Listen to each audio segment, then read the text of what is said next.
Good afternoon.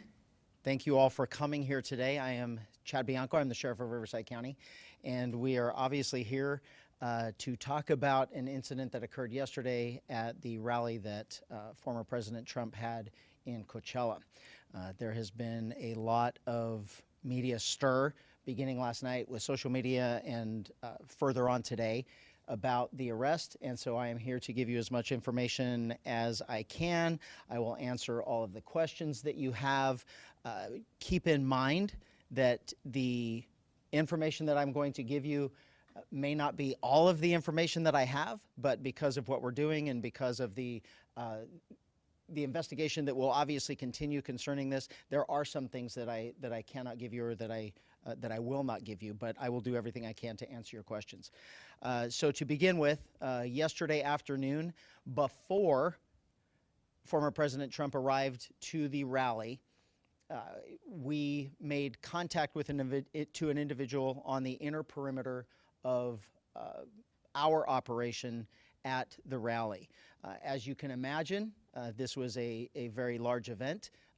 In regard to previous attempts on the former president's life, this was not something that we were taking lightly.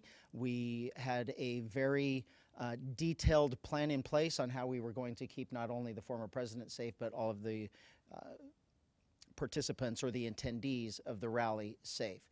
So in general terms, I will tell you that we had a larger outside perimeter and then an inside perimeter that was completely controlled by us, by Riverside County Sheriff's deputies, and both of them served different purposes.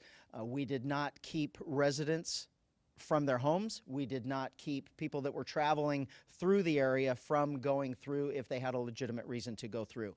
So the outside perimeter was basically to allow people in that we thought belonged there. The inside perimeter was to make sure and to make sure people were proceeding in the right direction.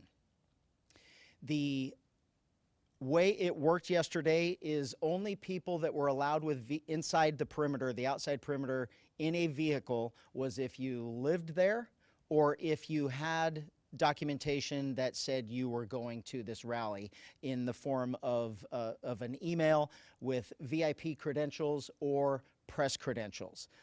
Those vehicles were allowed in. There were no other vehicles allowed.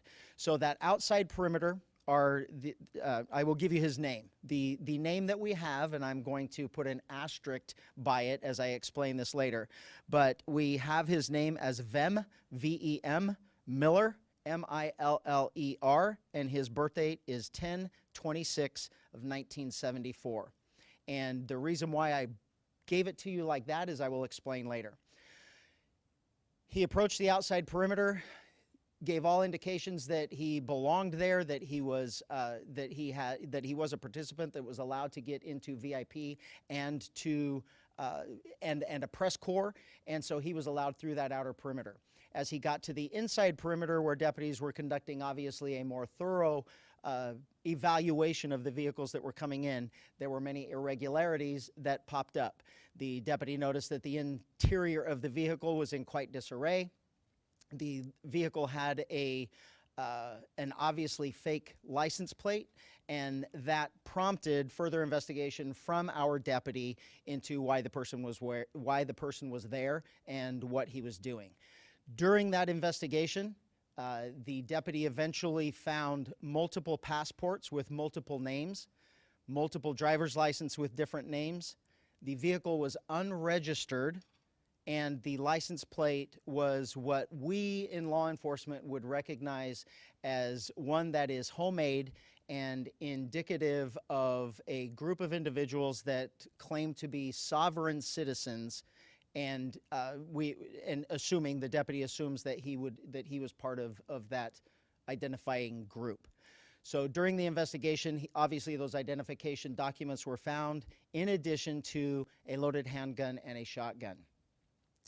Obviously, this was before the former president arrived. The person was taken into custody. He was eventually booked into jail on those charges, and eventually he was released.